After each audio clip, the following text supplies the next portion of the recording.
completely gone. What are we going to do now? You should have fixed this when you had the chance. At 6:14 a.m., 9 days after they built it, I stepped off my back porch in rubber boots, coffee in my left hand, and stopped at the property line. The road was gone. Not damaged, not flooded, gone. 40 feet of compacted gravel and fill material swallowed by a water table that had been building pressure beneath the surface for 9 days. Where the road had been, standing water 2 feet deep, buckled base material jutting from the mud, and cattails already pushing through the cracks. I had built a 4-month paper trail, an Army Corps complaint, a parallel state filing, 41 timestamp photographs, certified mail receipts the board had signed and never answered. I had expected the paperwork to be the weapon. The wetland had other plans. 4 months earlier, the Oakwood HOA had placed a community notice in my mailbox. A 12-foot gravel access road approved at last month's board meeting. Construction in 3 weeks. 3 paragraphs. No mention of the federal permit required. No mention of the 2017 jurisdictional designation of Willowbrook. No mention of the Clean Water Act. No mention of the water table.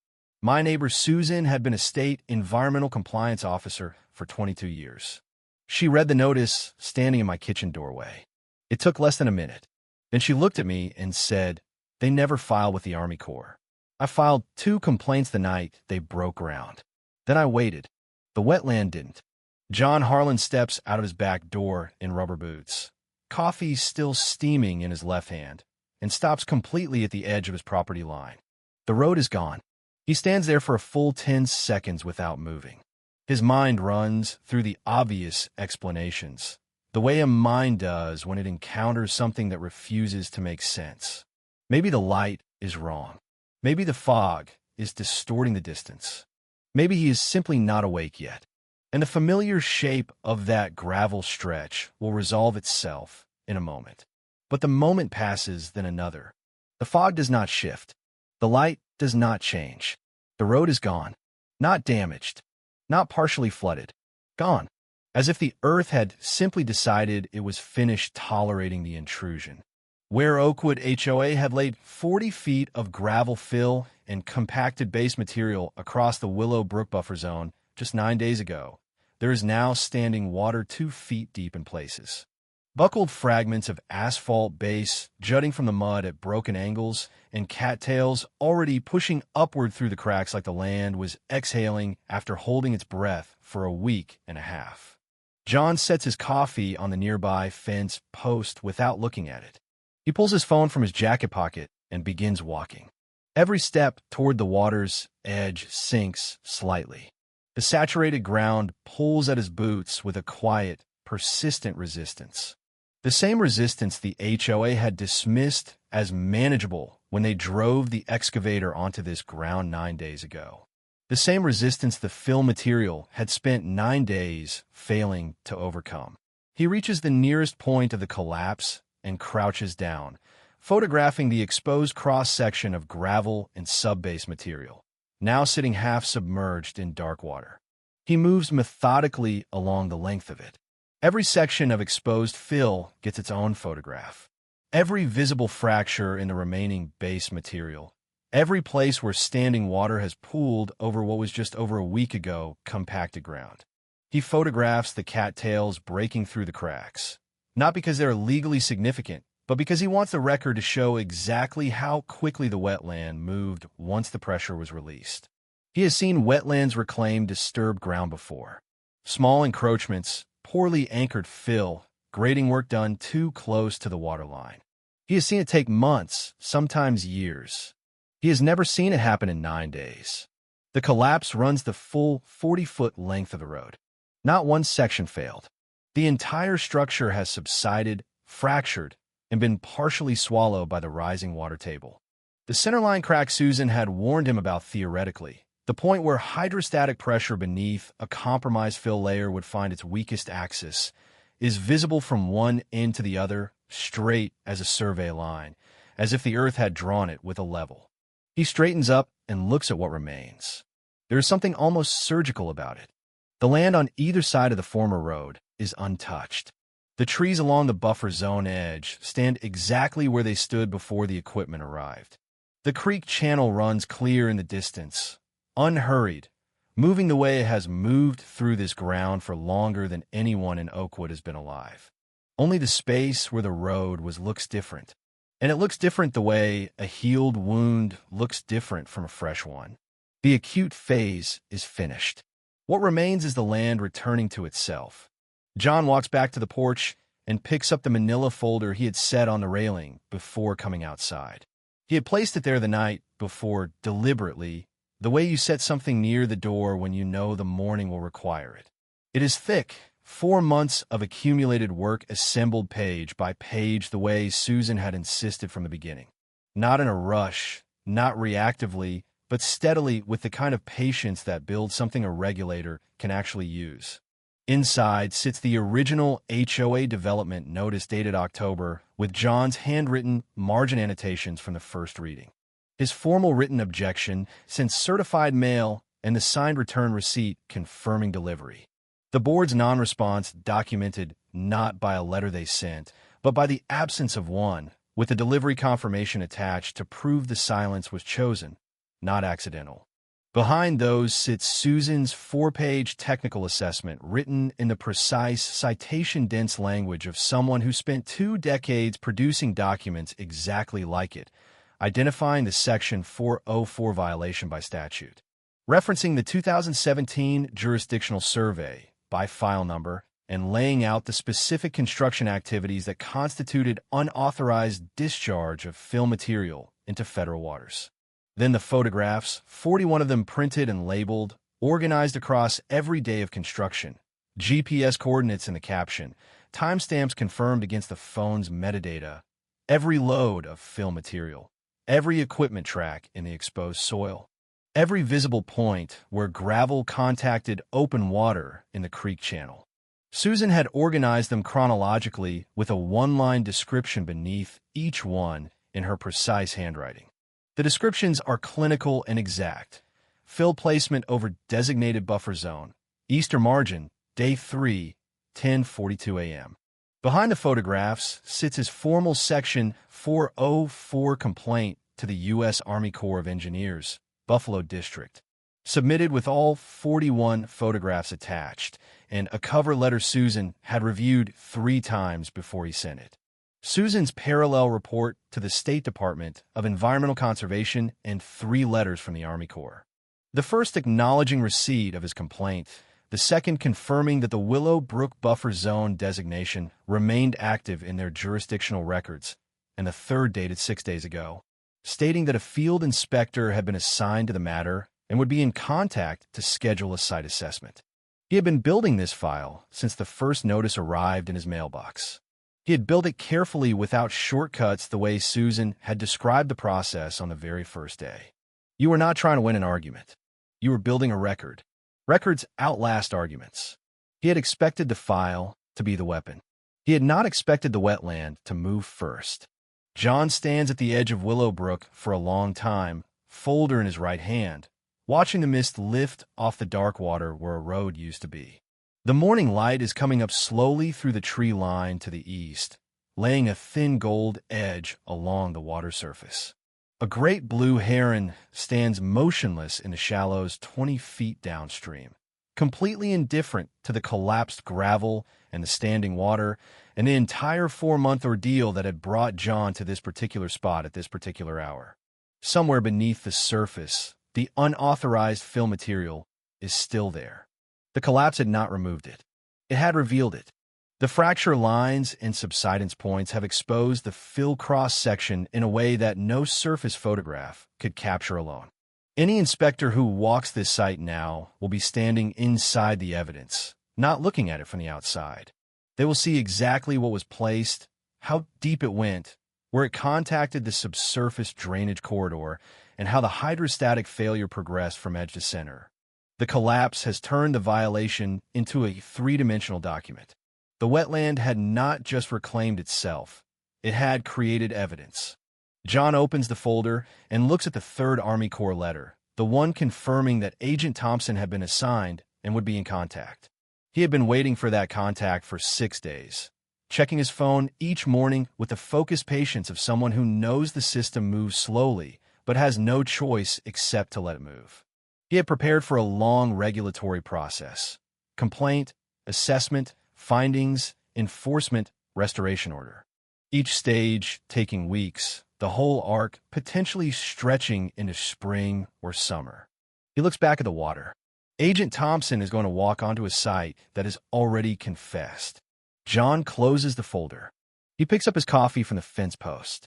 Cold now, but he drinks it anyway and stands in the early morning quiet of a wetland that has done in 9 days what 4 months of paperwork was still building toward. Not faster than justice, not instead of it. Alongside it, moving at the speed of water and pressure and a water table that simply refused to be relocated. He pulls out his phone and sends Susan a single message. "You need to come see this." Her reply arrives in 40 seconds. "On my way." 4 months earlier, a Tuesday morning in late October, the kind of morning that arrives cold and clear after the first hard frost of the season. The oak leaves along John's driveway, turned fully and beginning to fall in slow, unhurried drifts across the gravel. He walks to the mailbox at the end of the drive, the way he does every morning, unhurried, coffee in hand, half his attention still back in the house.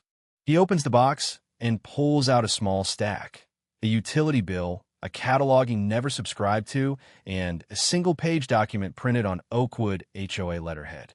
He reads the header standing at the mailbox. Community Development Notice, Proposed Access Road, Phase 1, Willow Brook Corridor. He reads the first paragraph, then the second. Then he folds the catalog under his arm, leaves the utility bill in the box, and walks back to the house with the HOA notice held flat in his hand like something that needed to be handled carefully. At the kitchen table, with a fresh cup of coffee and a yellow highlighter, he reads it a third time. 3 paragraphs total. The first paragraph describes the project: a gravel access road, 12 feet wide running 40 feet through the eastern edge of the Willow Brook buffer zone to connect the HOA's maintenance staging area to the rear utility corridor. The second paragraph states that the project had been approved by the Oakwood HOA board at its October meeting. The third paragraph gives a construction start date of the second week of November and invites residents with questions to contact the board's community liaison. That is everything the notice contains. No environmental assessment attached. No wetland delineation survey.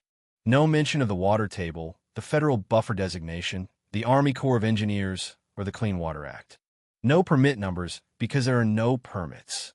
No regulatory citations because no one at the board level has apparently asked whether any were required. The language is precise in all the wrong places.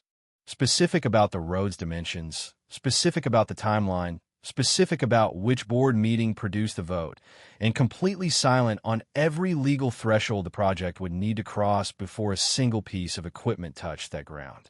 John highlights 3 phrases. He photographs the letter front and back with his phone. He opens his laptop, creates a new folder on the desktop labeled HOA Road, Willow Brook, and saves the images inside it. He sits for a moment looking at the folder name on his screen. Then he puts on his jacket and walks across the property to the house next door. Susan answers the door before he knocks. She has seen him crossing the yard from her kitchen window and already has the door open by the time he reaches the steps. She has known John for 11 years, long enough to read the particular quality of his expression when something has gone wrong in a way that requires attention rather than reassurance. He hands her the notice without saying anything. She reads it standing in her doorway, one hand resting on the doorframe. She does not read it twice. Susan spent 22 years as an environmental compliance officer for the state reviewing land use permits, wetland impact assessments, fill activity applications, and Section 404 documentation packages. She has processed hundreds of them. She knows what a complete filing looks like, and she knows within the first paragraph what this is not. She lowers the notice and looks at John. "They never file with the Army Corps," she says. Her voice has the flat, certain quality of someone stating a measurement rather than an opinion. Section 404 of the Clean Water Act requires a federal permit for any discharge of dredge or fill material into waters of the United States. That includes wetlands. Willowbrook's buffer zone was designated jurisdictional in 2017. I reviewed that filing myself. I was still working when it came through. John asked what that means practically, what it means for what the HOA can and cannot do. Susan sets the notice on her kitchen counter and turns to face him directly. It means this road cannot be legally constructed without a 404 permit, she says. Full stop. They have not applied for one. Those applications are public record through the Army Corps database. And I checked this morning after I saw the equipment notice posted on the community board last week. There is no active application for this corridor. There is no pending permit. What they have sent you is a community notice. It is not an authorization. It is not a permit. They are treating a federal compliance process like a neighborhood newsletter announcement. She pauses for a moment, looking at the notice on the counter. They may not know the difference between the two. She says that does happen. Boards move forward on projects without ever asking whether federal jurisdiction applies. Or, she pauses again with the measured consideration of someone who has seen both versions play out. They may know perfectly well and be counting on nobody in the neighborhood knowing enough to push back. John asks her which she thinks it is. She looks at him steadily. It doesn't matter which it is. The outcome is the same either way if no one does anything. He asks what they should do. Susan pulls a notepad from the drawer beside her refrigerator, a habit from 22 years of field work, the reflex of someone who processes information by writing it down, and sets it on the counter beside the notice. You document everything, she says. Starting today, starting right now. Every communication from the HOA goes into a file with the date it was received. Every conversation you have with board members gets a written summary within 24 hours. If they break ground, and based on this notice they intend to in 3 weeks, you photograph every day of construction, every piece of equipment on that ground, every load of fill material, every point where their activity contacts the water. Timestamps, GPS coordinates, the works. She writes something on a notepad and slides it across the counter to him. It is a statute citation, 33 U.S.C. Section 1344, Section 404, Clean Water Act. That is the legal basis, she says. If they place fill in that wetland without a permit, every cubic yard they move is a federal violation. The record you build between now and then is what determines what the Army Corps can do with it when the time comes. Regulators can only act on what is documented. You're going to make sure there is nothing left undocumented. John looks at the citation on the notepad. Then he looks at the notice on the counter. And if they just ignore it, he asks, if they build anyway and nothing happens? Susan picks up her pen again. Then we make sure something happens, she says. That is what the paper trail is for. That evening at his kitchen table with Susan's statute citation beside him and the HOA notice flat on the desk, John drafts a formal written objection to the Oakwood HOA board. The letter cites Section 404 of the Clean Water Act by statute number.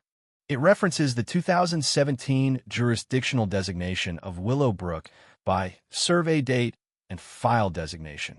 It requests in clear and specific language written confirmation from the board that a federal Section 404 permit had been obtained and was in effect before any construction activity commenced in the Willowbrook buffer zone. It informs the board that in the absence of such confirmation, John Harlan would treat any construction activity as an unauthorized fill event and report it accordingly to the relevant federal and state agencies. He prints 2 copies. He drives to the post office before it closes and sends both copies certified mail with return receipt requested. One addressed to the HOA board president, one to the community management office. He keeps the tracking numbers and photographs the receipts. He checks the tracking portal the following Tuesday morning. Both letters have been delivered and signed for. He does not receive a response that week. He does not receive a response the week after that. He does not receive a response at all. What he receives instead on the second Wednesday of November is the sound of a truck engine on the access road at 7:15 in the morning. And then a few minutes later, the low mechanical groan of an excavator bucket lowering toward the ground. He is already putting on his boots. The sound reaches John before the light does. He is standing at the kitchen counter at 7:15 in the morning, waiting for the coffee to finish when he hears it. a heavy diesel engine on the access road, moving slowly, the particular low-frequency rumble of something with significant weight behind it. Not a delivery truck, not a passenger vehicle, something with track tension and hydraulic mass, the kind of sound that belongs on a construction site. He does not finish pouring his coffee. He picks up his phone from the counter, walks straight to the back door, and steps outside in his socks before remembering his boots. He goes back, pulls them on without unlacing them, and is on the porch within 90 seconds of hearing the engine. The yellow excavator is already turning off the main access road onto the corridor path leading toward the Willow Brook buffer zone. Behind it, a flatbed truck carries a crew of 6 and a load of gravel fill secured under orange strapping. The excavator moves with the unhurried confidence of equipment that has been told exactly where to go and has no reason to expect anyone will tell it to stop. John begins filming. He holds the phone steady, 2 hands away Susan had shown him. Landscape orientation, timestamp visible in the upper corner of every clip. Enough context in the frame to establish location. He films the excavator completing its turn. He films the flatbed parking along the corridor edge and the crew beginning to unload. He films the excavator operator lowering the cab window and exchanging a few words with the crew foreman. Ordinary, procedural, completely unaware of being documented. At 7:44 a.m., the excavator bucket lowers toward the eastern edge of the Willow Brook buffer zone for the first time. John watches through his phone screen as the teeth of the bucket make contact with the ground. The protected surface breaks. Soil that has held water and root systems and the slow, patient ecology of a functioning wetland for decades opens under 3,000 pounds of hydraulic pressure in a single indifferent motion. The bucket lifts. The first load of protected material rises, turns in the air, and drops into a spoil pile 6 feet to the side. John sends Susan 2 words. They started. She is at his fence line with her camera in 8 minutes. She arrives slightly out of breath, camera already out, moving directly to the fence line without stopping at the gate. She begins shooting immediately. Not the dramatic wide shots of the equipment, but the close, specific, legally significant details that a compliance officer knows to capture. The disturbed root systems of the sedge grass along the buffer zone edge, exposed and pale, where the excavator has torn through the surface. The water bleeding laterally from the excavation point into the main channel, carrying a thin plume of displaced soil that clouds the creek for 30 feet downstream. The visible change in ground elevation along the corridor where the first cleared section now sits 4 inches below the surrounding grade, already filling at the edges with groundwater seeping in from the saturated substrate. She photographs the soil cross-section exposed in the excavator's wake. The dark, organic-rich wetland profile, layered and distinct, nothing like the upland soil that would make a legitimate road base. She photographs the first delivery truck backing toward the cleared corridor at 10:22 a.m. The gravel fill cascading off the tailgate onto exposed wetland subgrade. She photographs the exact point where the fill material contacts the open water of the creek channel. The moment the violation moves from excavation into discharge, from one federal offense into a compounding one. Everything is labeled as she shoots, time-stamped, GPS tagged. 1 line of description written into the file name of each image before she moves to the next one. John never stops filming. By 9 a.m., the excavator has cleared a path 12 feet wide through the outer edge of the buffer zone. 60 feet of disturbed wetland surface where there was intact ecology 3 hours ago. By 10:30, the crew is actively placing gravel fill over the exposed subgrade, compacting each layer with a plate tamper before bringing in the next load. The road is taking shape with the efficiency of a crew that has done this kind of work many times before. Competent, fast, completely untroubled by the question of whether what they are building is legal. They have been hired to build a road. They are building a road. That is the entirety of what they know about the situation. John films every delivery truck. He films every load of fill. He films the equipment tracks deepening in the saturated soil along the corridor edge. The ground compressing and displacing under weight it was never designed to bear. He films the crew foreman walking the length of the cleared section at noon, nodding with the satisfaction of someone whose project is on schedule. He films the water continuing to bleed from the disturbed buffer zone into the creek channel throughout the afternoon, the downstream plume never fully clearing between equipment passes.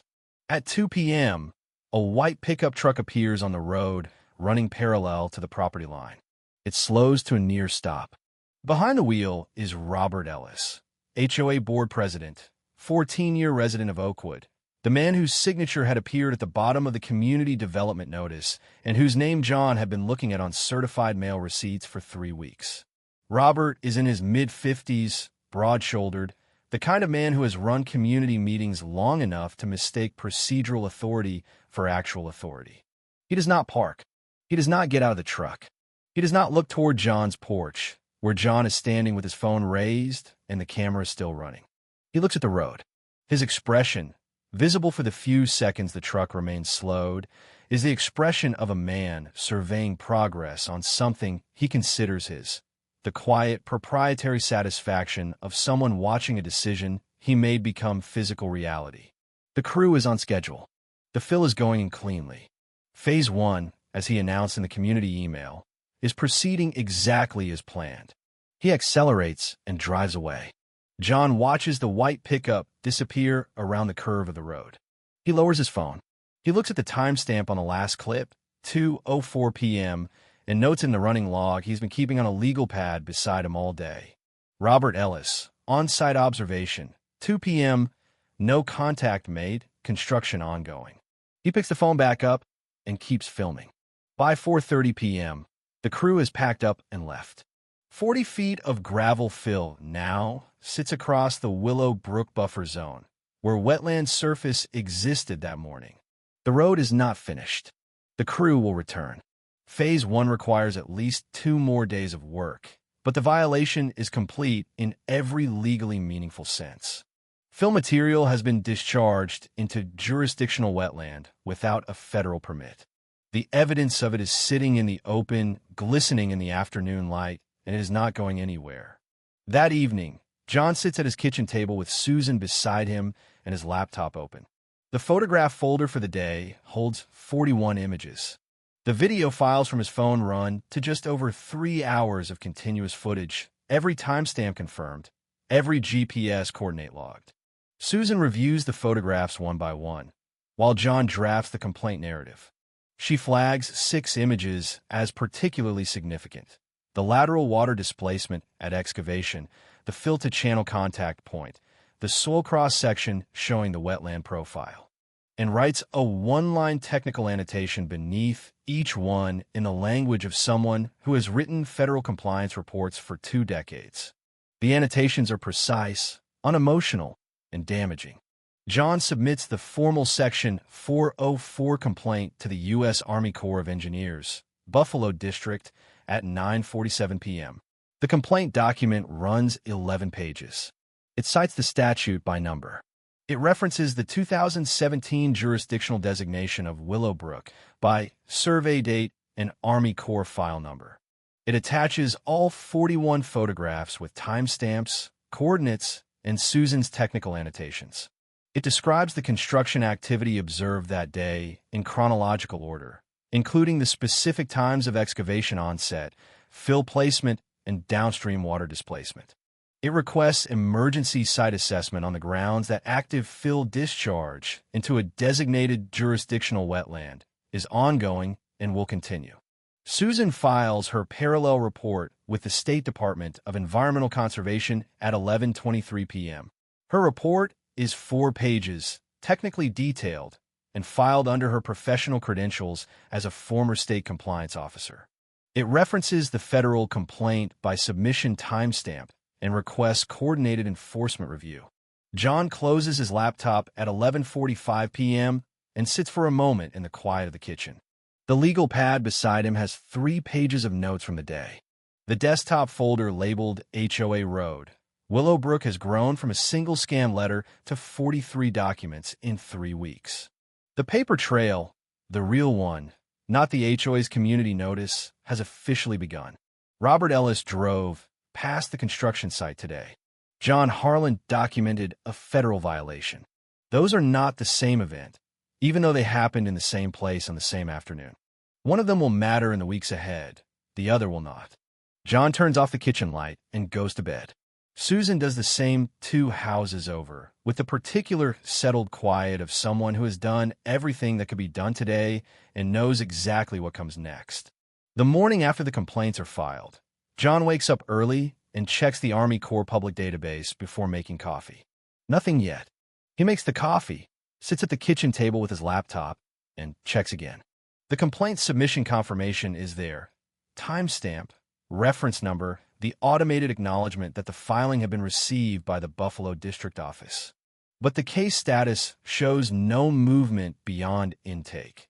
No assigned inspector, no scheduled assessment, no indication that anything is happening beyond the complaint existing in a government system somewhere, sitting in a queue with whatever else arrived that week. He closes the laptop and drinks his coffee. Susan calls at 8:30 a.m. She has checked the DEC portal. Same result. Complaint received. No visible action yet. She tells John this is normal. These things don't move in days. They move in weeks, sometimes longer. The important thing is the clock is running on their end, even when you can't see it. John asks how long typically. It depends on the flagging on the site, Susan says. Willowbrook has a 2017 jurisdictional designation with a high sensitivity notation. I put that in my report. If whoever pulls the complaint cross-references that record, it moves faster than a standard intake. But we wait either way. That is what this phase is. He tells her he understands. He is not sure he entirely does. Waiting for John is the hardest part of any process. Not because he is impatient by nature, but because waiting means the road is still sitting there 40 feet of unauthorized fill across a protected wetland. And Robert Ellis is still the HOA board president. And nothing about the surface of the situation has changed since the day the excavator arrived. But Susan has been through this before, many times from the other side of the desk. He trusts her read on it. He checks the database again on day 2. Nothing. Day 3, nothing visible. On day 3, Susan walks over in the afternoon and finds John at the kitchen table with a laptop open and the Army Corps portal on the screen. She sits down across from him and says something she has been waiting to say until she thought he needed to hear it. The clock is running on their end, she tells him. They don't announce it. They don't send updates while the review is in progress. They assign, they research, they confirm jurisdiction, they cross-reference permit history. All of that happens internally. And then one day, they just show up. She pauses. That is how it works. The silence right now is not nothing. It is the machinery moving where you cannot see it. John nods. He closes the laptop. They sit for a while in the quiet of the kitchen, drinking coffee, not talking about the road. On day 4, John walks the fence line along the buffer zone edge in the late afternoon and photographs the road from a distance. Not for any new legal purpose, but because Susan had told him to keep the daily record running, regardless of whether construction was actively occurring. The road sits unchanged, glistening dully in the low November light, the gravel surface holding its shape with the false confidence of something that does not yet know what is coming for it. The creek runs alongside it, unhurried, doing what the creek has always done. John photographs it and goes back inside. On day 5, Robert Ellis sends a mass community email. The subject line reads, Cobble Creek Access Road Phase 1 Update. Wait, no, Willowbrook Access Road Phase 1 Update. The body of the email is 3 paragraphs, upbeat and regular, the kind of community communication designed to make a board president look competent and forward-thinking. Phase 1, Robert writes, is now substantially complete. The access road has been successfully constructed through the Eastern Corridor, providing the maintenance vehicle access the board has been planning for 2 years. Phase 2, extending the corridor to the secondary utility junction, will begin planning in the spring with construction targeted for late April, pending board approval. No mention of John's written objection, which had been delivered certified mail and signed for 3 weeks ago. No mention of federal permit requirements.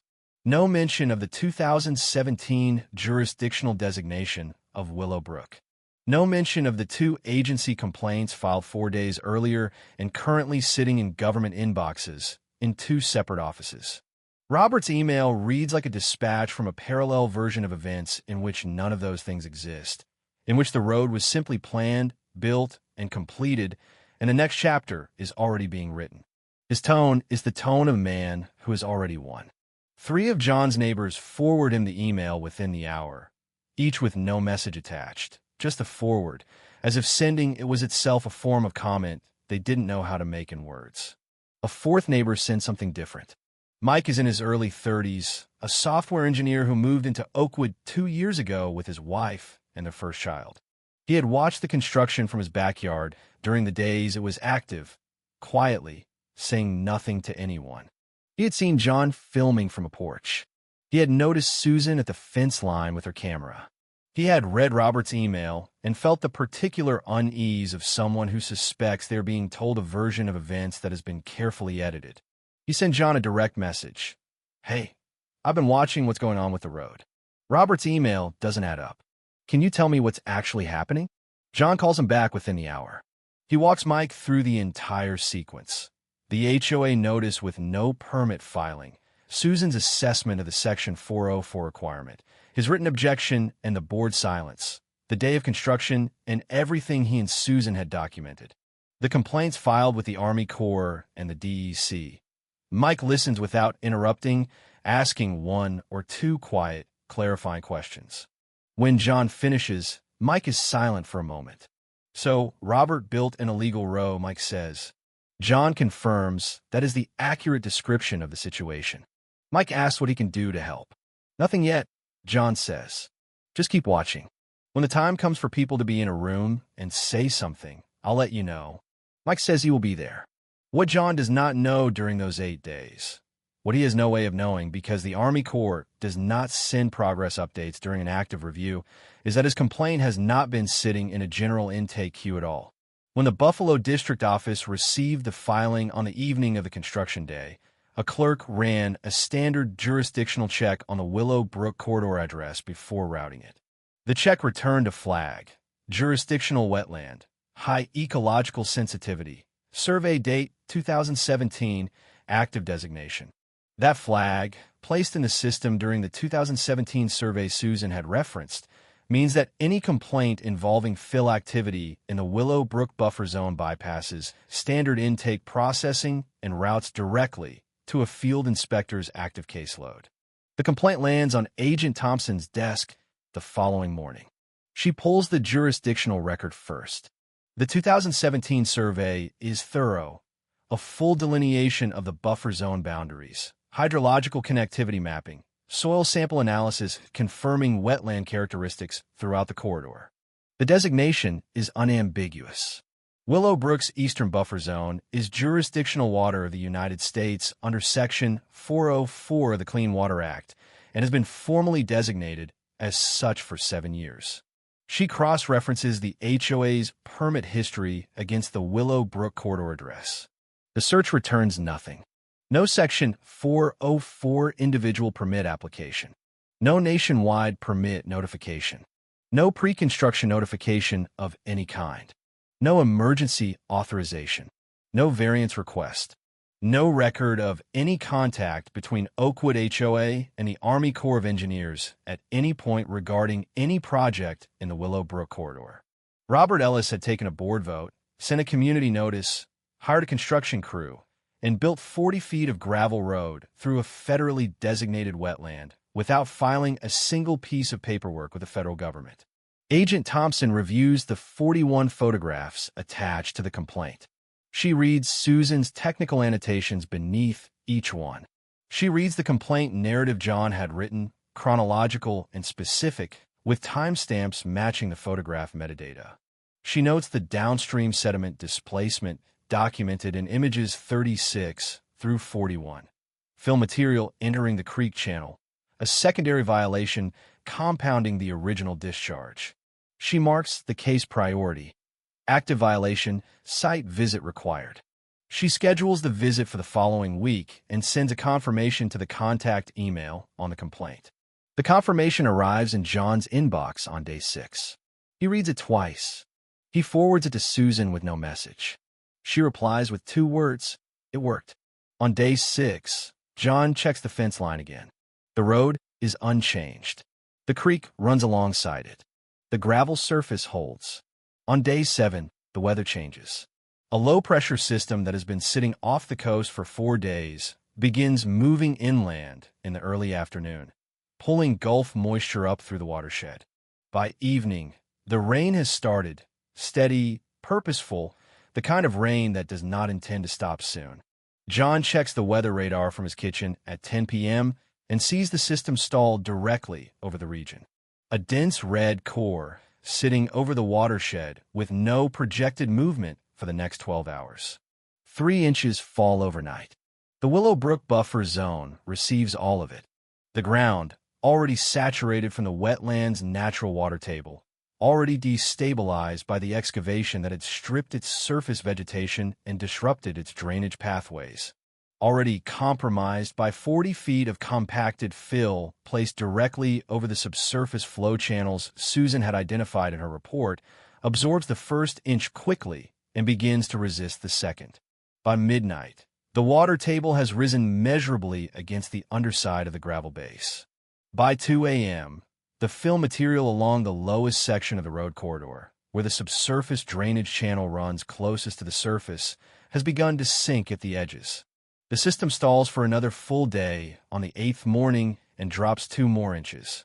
By noon on the 8th day, the subsidence along the lowest road section is visible from John's fence line, a subtle but unmistakable depression running along the center of the gravel surface where the base material has lost its bearing capacity. By 3 p.m., the depression has deepened.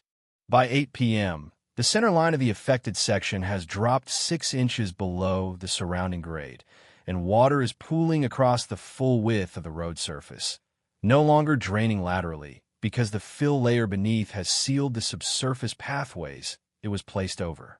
By midnight, the hydrostatic pressure beneath the compromised base has reached a threshold the fill material cannot hold.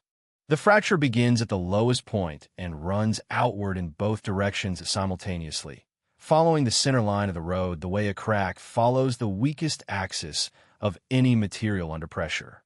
It moves fast, not explosively, but with the quiet inevitability of a structure that has been failing from the inside for days and has simply reached the moment of visible resolution. The gravel surface opens.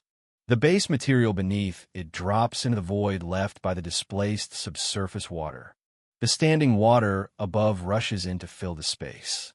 By 3 a.m., a section 20 feet long has dropped completely below the water table. By 5 a.m., the fracture has extended the full 40-foot length of the road. By 6:14 a.m., when John steps out of his back door in rubber boots with a coffee he will set on the fence post and never finish, the road is gone. Agent Thompson arrives on a Thursday morning 2 days after the collapse. She pulls up in a dark green government vehicle at 8:45 a.m., parks along the access road with the practiced economy of someone who has driven to field sites too many times to give the parking any thought, and steps out carrying a field kit, a camera bag, and a clipboard with a printed site map clipped to the top. She is in her early 40s, compact and deliberate in her movements, dressed in waterproof field gear with Army Corps of Engineers identification stitched on the left chest pocket. She introduces herself to John at the gate with a firm, brief handshake, not unfriendly, but carrying the focused quality of a professional who has a specific job to do and a limited window to do it in. She looks past him toward the wetland before he finishes saying hello. "That's the site?" she asks. He confirms it. She opens the gate herself and walks directly toward the collapse without waiting for him to lead. John follows a few steps behind, letting her set the pace. She reaches the edge of the former road corridor and stops at the boundary of the collapse, taking in the full length of it without speaking. She stands there for nearly a full minute. What she is looking at is not what she had been expecting when she reviewed the complaint photographs 4 days earlier. Those images had shown an intact road surface with fill material placed over wetland ground. A clear violation, but contained one, the kind of site where the evidence sits on top, and requires careful documentation to establish what lies beneath. What she's looking at now is the interior of that road. The collapse has done the documentation work that normally requires ground-penetrating equipment and excavation permits. The entire unauthorized fill profile is exposed from top to bottom. Gravel surface, compacted base material, transition zone, and the dark organic wetland subsoil beneath. Visible in cross-section along the full 40-foot corridor, the way a geological sample core makes visible what is normally sealed underground. Every layer of what Robert Ellis had built without a permit is now sitting open in the November air, available to anyone with a camera and a field notebook. Agent Thompson sets her field kit down and opens it. She begins at the northern end of the collapse and moves south, working methodically, pausing every 6 to 8 feet to crouch and examine the exposed fill cross-section at eye level. She moves with the unhurried precision of someone who has learned through long experience that the value of a field inspection is in the details that a photograph alone cannot establish. The texture of the fill material, the depth of the wetland profile beneath it, the way the two layers interface at the point of contact. She presses a gloved hand into the exposed subsoil at several points, testing saturation, checking the depth at which groundwater is present. She collects soil samples at 6 points along the corridor. At each point, she presses a stainless steel coring tool through the exposed fill and into the wetland subsoil beneath, extracting a column of material that shows the full unauthorized fill sequence in a single sample. She labels each container with a waterproof marker, site code, sample number, depth in centimeters, GPS coordinate before capping it and moving to the next. The process is thorough and quiet, accompanied only by the sound of the creek running alongside the site and the occasional distant call of a bird in the buffer zone trees. She photographs every sample point from 2 angles.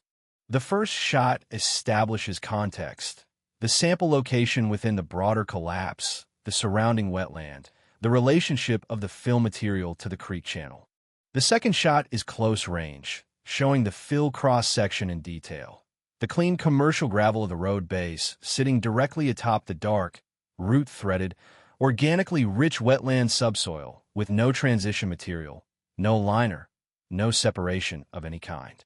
Just gravel on wetland, 40 feet of it, placed there without a permit on a Wednesday morning in November by a crew who had been hired to build a road and had built one. She photographs the fracture line, the center line crack running the full length of the collapse corridor, in places wide enough to fit both hands into.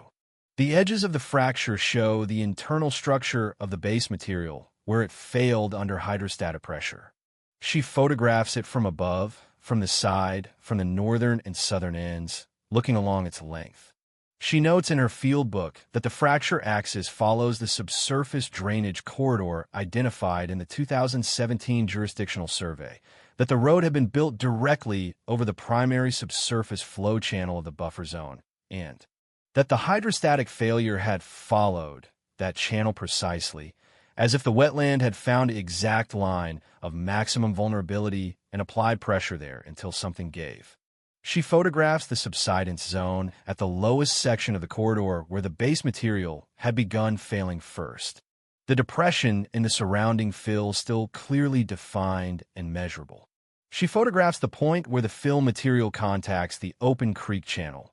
No silt fence, no erosion barrier, no rock check dam. Nothing between the gravel road base and the moving water of the creek. She photographs the downstream sediment plume, a fan-shaped deposit of displaced fill particles visible in the creek bed for 60 feet below the site, where material disturbed by the collapse and by 9 days of water movement through the compromised fill layer has settled out of suspension into a visible, documentable deposit in federal waters. After the first hour, she walks back to where John is standing at the fence line and asks him to walk the site with her. He falls in a step beside her, and she begins asking questions. Her method is specific and sequential.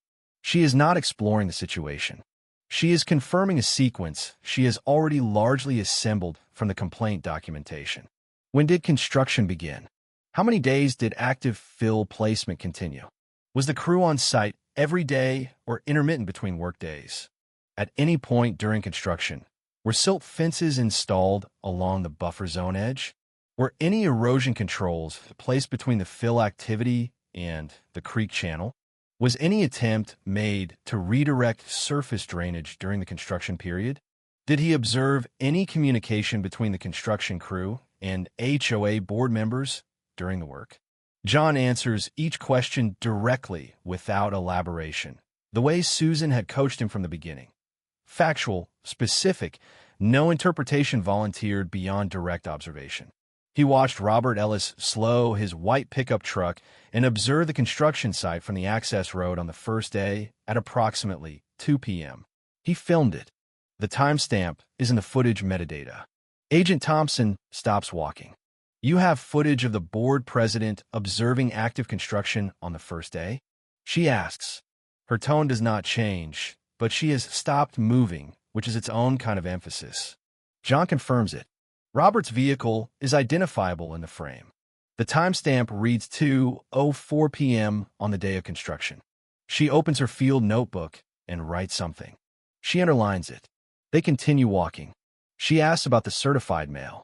John tells her about the written objection drafted the evening after receiving the HOA notice. Sent certified mail with return receipt requested.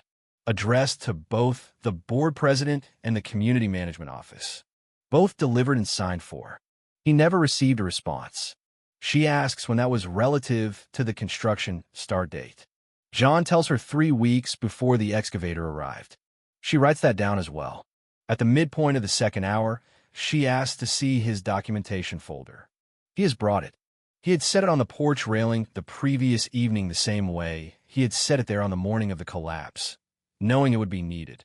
He hands it over, and she takes it, holding it on her clipboard and paging through it methodically from the front, reading rather than scanning.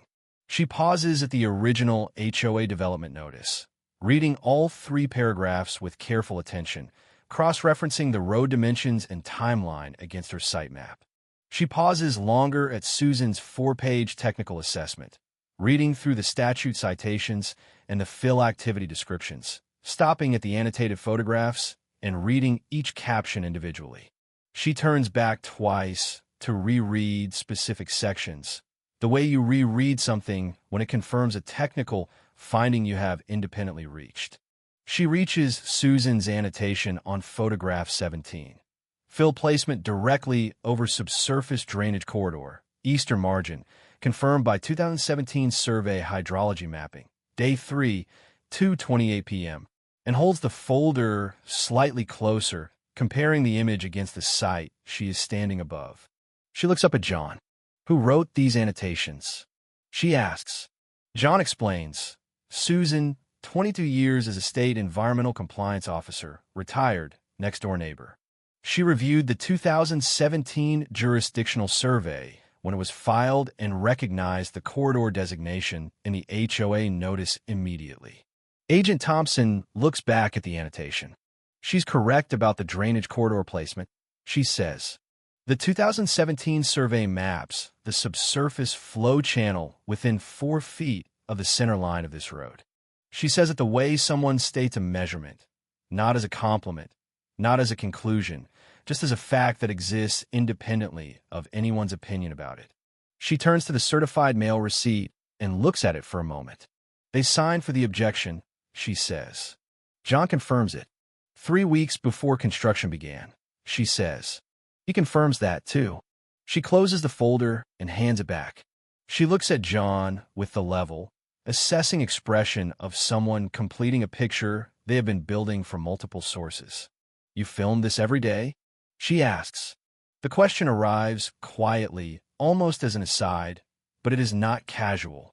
It is the question of someone who has reviewed a lot of complaints and does not often encounter this level of continuous documentation from a private citizen. John tells her yes, every day of active construction, 3 hours of footage total, time-stamped and continuous, the same phone orientation each day, so the site geometry is consistent across clips. She nods once, not an approving nod, not a congratulatory one. The nod of someone who has just confirmed the last detail they needed to confirm. She goes back to her notes. Susan arrives at the fence line at 11:30, having watched the government vehicle from her kitchen window for the past 2 hours and waited until it seemed appropriate to appear. She and John stand at the fence rail together and watch Agent Thompson complete her final circuit of the site. A slow, deliberate walk of the full perimeter, photographing the buffer zone boundary markers, the creek channel downstream, the access corridor that the construction equipment had used to enter the site. She photographs the equipment tracks still visible in the soft ground along the corridor edge, preserved by the cold and the subsequent rain into a clear record of the machinery that had been there. She's thorough, Susan says quietly.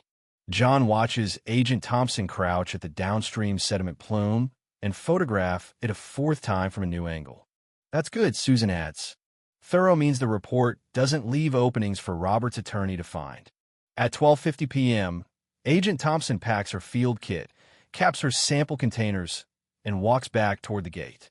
She stops in front of John and Susan and reaches into the side pocket of her clipboard, producing a 2-page document that she holds out to John. He takes it. The header reads, Notice of Violation. United States Army Corps of Engineers, Buffalo District. Unauthorized discharge of fill material into waters of the United States. Section 404, Clean Water Act.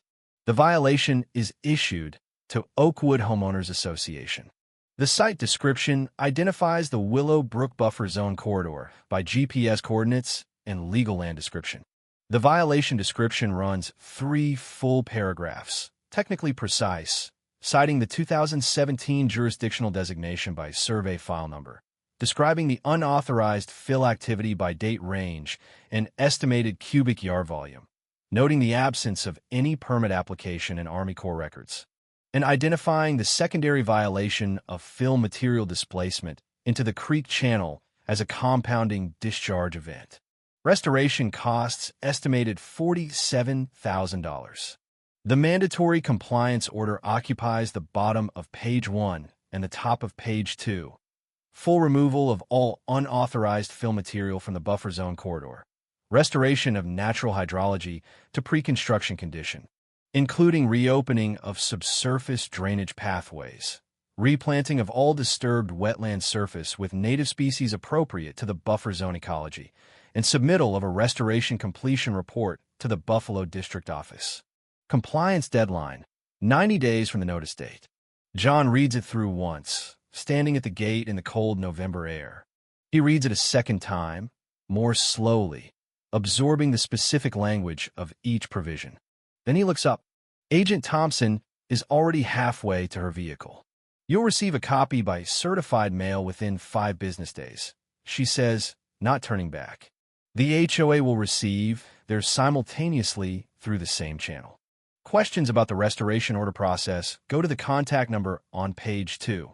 She gets in the vehicle, pulls the door closed, and drives away down the access road without looking back at the site. John stands at the gate for a long moment. The wetland behind him sits quiet in the midday light. The collapsed road corridor runs along the water's edge, still and exposed, the creek moving past it the way it always has, unhurried, indifferent, already in the long process of clearing the sediment plume and returning to itself.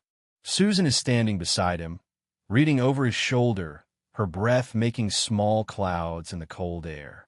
He walks to the porch and sits on the top step. He picks up his phone and calls Susan, who is still standing at the fence line 8 feet away. She answers on the first ring, walks toward the porch as the phone connects, and sits down on the step beside him. It's done, he says. She is quiet for a moment. What did the restoration figure come to? 47,000, John says. The pause that follows is not long, but it holds something, the full accumulated weight of a process that had started with a single-page notice in a mailbox 4 months ago and had run through certified mail receipts and early mornings on the porch with a phone camera and 41 photographs, and 8 days of silence and 2 inches of rain, and a road that had tried to exist somewhere it had no right to exist. All of it compressed into a 2-page government document with a dollar figure at the bottom.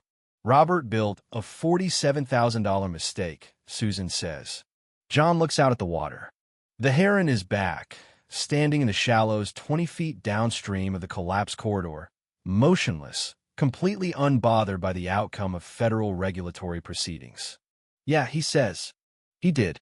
They sit on the porch steps for a while without talking, the notice of violation resting on John's knee, the creek running past the side of the road that is no longer there.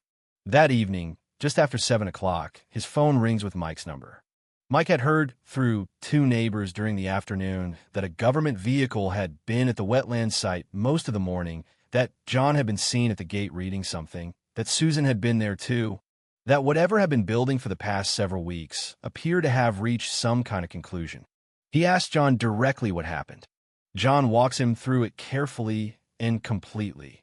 The arrival of Agent Thompson, the 4-hour inspection, the soil samples and photographs and field notes, the moment she had asked about the certified mail receipt and written something down and underlined it, the notice of violation, its terms, the $47,000 restoration figure, the 90-day compliance deadline, the fact that the violation is issued to the HOA as an association, which means the financial and legal exposure sits with the board collectively, not with a contractor, not with a crew, with the board that authorized the project and the president who signed the notice.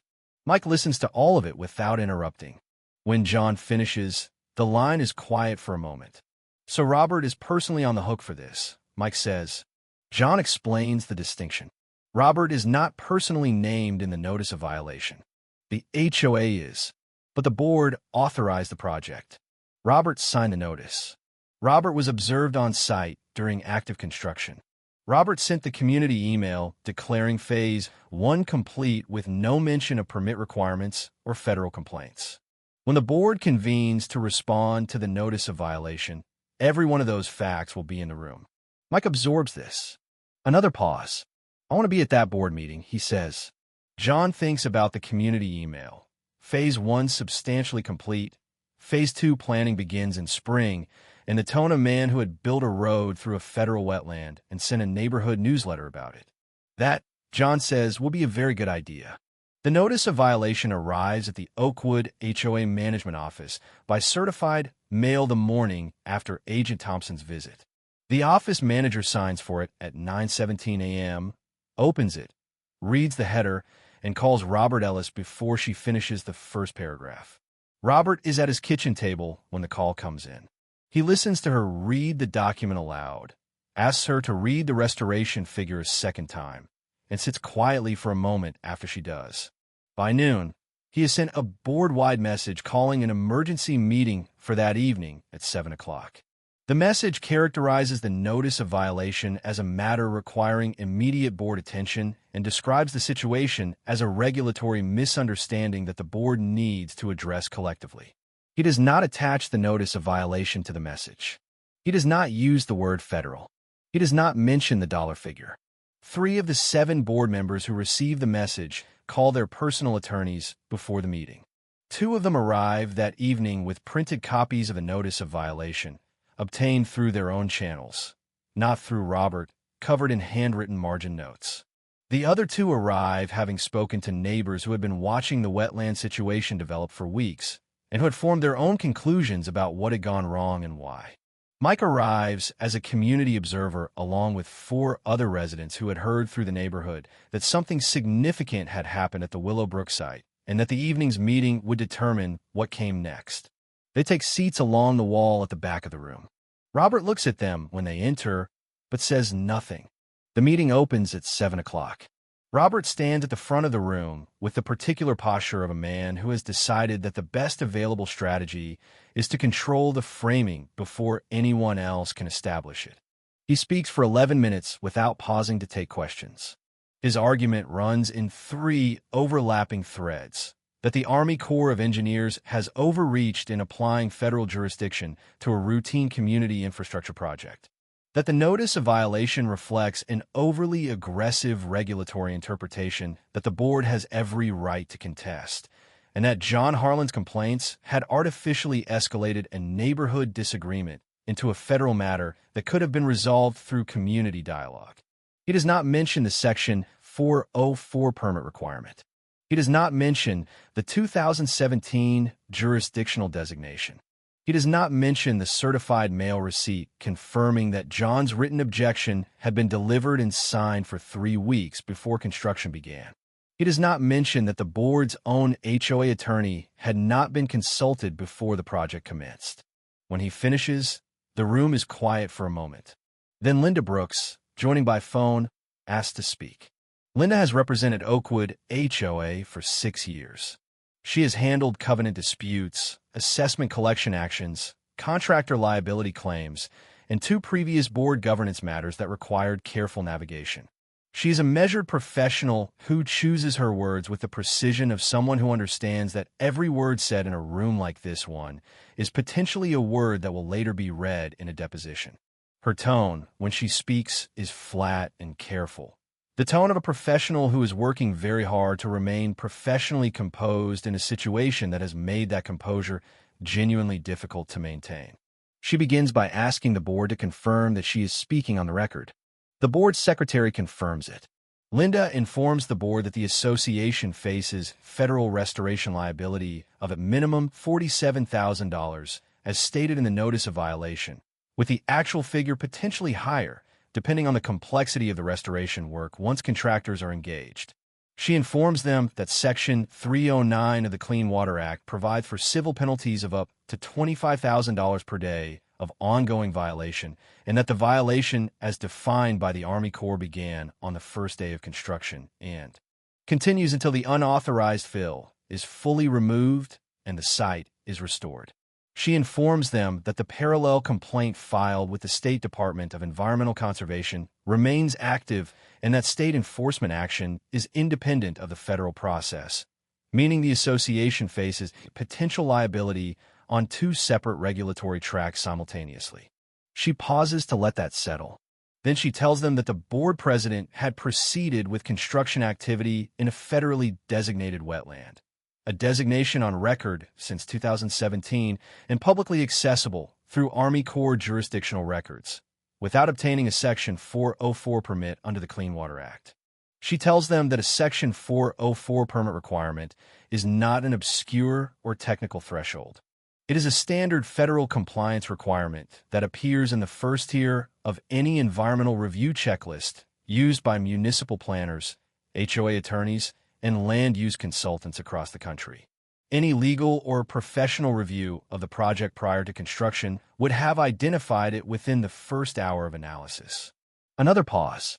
I was not consulted before this project began, Linda says. Her voice does not change register. It does not need to. I want that on the record. The room is very quiet. Robert shifts his weight at the front of the room. He opens his mouth once and closes it. The board members along the table are not looking at him. Several of them are looking at the printed copy of the notice of violation on the table in front of them.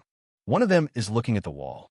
Mike, sitting along the back wall, is looking at Robert with the focused, patient expression of someone who came to this room to watch something finish. Robert attempts a recovery. He suggests that John's complaints had been the precipitating cause of the regulatory response, that without the Army Corps complaint, the road would have stood and the community would have benefited from the access it was designed to provide. 2 board members respond to this directly, not aggressively, but clearly, pointing out that a federal violation is a federal violation, regardless of whether a complaint is filed, and that the complaint had not created the violation. The construction had. Robert tries a second angle. He argues that the road project had been genuinely in the community's best interest, that the maintenance access it provided was a legitimate operational need the board had discussed for 2 years, and that the outcome, however unfortunate, did not mean the underlying goal was wrong. A board member named Emily, who has sat quietly through the entire meeting until this point, looks up from her copy of the notice of violation and says, "Robert, we needed access to the utility corridor. We did not need a $47,000 federal violation and a mandatory restoration order. Those are not the same thing." The room does not disagree with her. A third board member, Raymond, who had arrived with the most heavily annotated copy of the notice, asks Linda directly whether the board members carry personal liability exposure for a project authorized by board vote. Linda says that depends entirely on what the board does next. If the board moves immediately to comply with the restoration order, engages a qualified wetland contractor, and cooperates fully with the Army Corps compliance process, the association's exposure is largely contained to the restoration cost and potential civil penalties for the period of violation already accrued. If the board contests the notice of violation without strong legal grounds, and Linda is telling them clearly that those grounds do not exist, the per-day penalty clock continues to run throughout the contest period, potentially multiplying the financial exposure significantly. Raymond asks what contesting the findings would cost in legal fees alone. Linda gives him a range. The lower end of it is uncomfortable. The upper end of it, if the matter goes to federal administrative hearing, is considerably more than $47,000. The meeting continues for another 40 minutes after that. Robert speaks twice more, briefly, and neither intervention changes the direction of the room. The board votes at 9:15 p.m. to engage a wetland restoration contractor for a compliance assessment and to respond to the Army Corps notice of violation with a letter of acknowledgement and intent to comply. The vote is unanimous. Robert votes with the rest of them, which is the most telling moment of the evening. The vote of a man who has read the room and understands that the only remaining question is how much damage control is still possible. He does not call another meeting after that one. 11 days later, the Oakwood HOA board convenes a second session.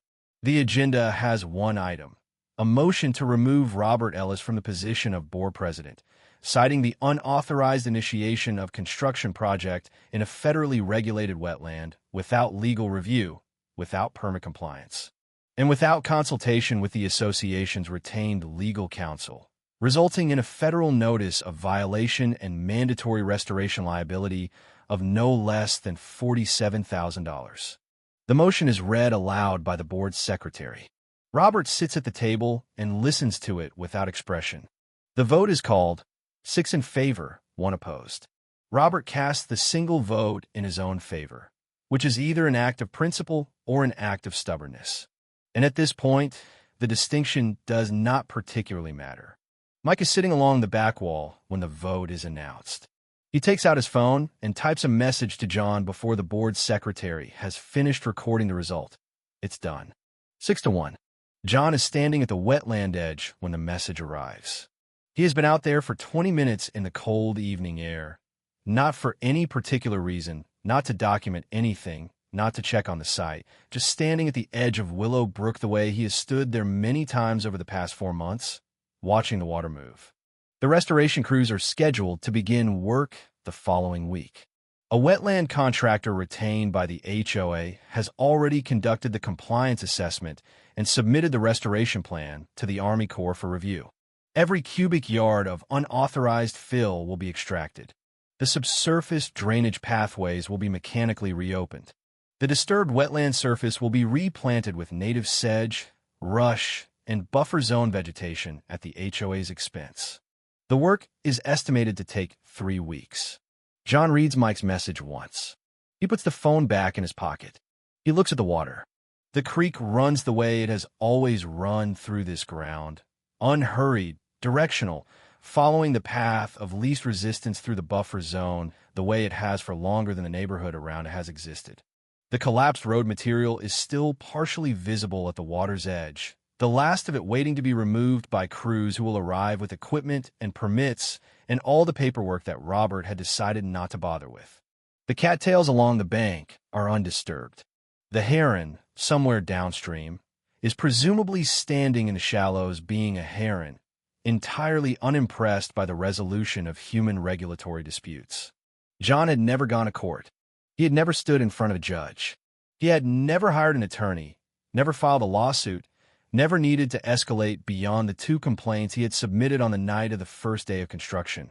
One to the Army Corps, one to the DEC, and the 3 phone calls he had taken from Agent Thompson in the weeks that followed. He had filed 2 complaints, answered 3 phone calls, and waited. Susan had documented. Mike had shown up. Linda Brooks had said 5 words into a conference phone. I was not consulted before this. That had done more damage to Robert's position than 4 months of paperwork. And the wetland had handled the rest. Not as a metaphor, not as a rhetorical flourish, literally. The water table had risen. The hydrostatic pressure had built. The fracture had found the center line. By 6:14 a.m. on the ninth day, the road had ceased to exist, and it had taken Robert Ellis's tenure as board president with it, just on a slightly longer timeline. John stands at the edge of Willow Brook for a few more minutes in the cold evening air. Then he turns and walks back toward the house, leaving the water to move through the buffer zone the way it has always moved, quietly, persistently, without anyone's permission, and without any particular interest in being thanked for it. What do you think about this story? Share your thoughts in the comments below, especially on themes of violence and injustice in everyday life. Was the HOA's actions a form of violence against the environment, or just a bureaucratic oversight? Take a stand and let me know your views.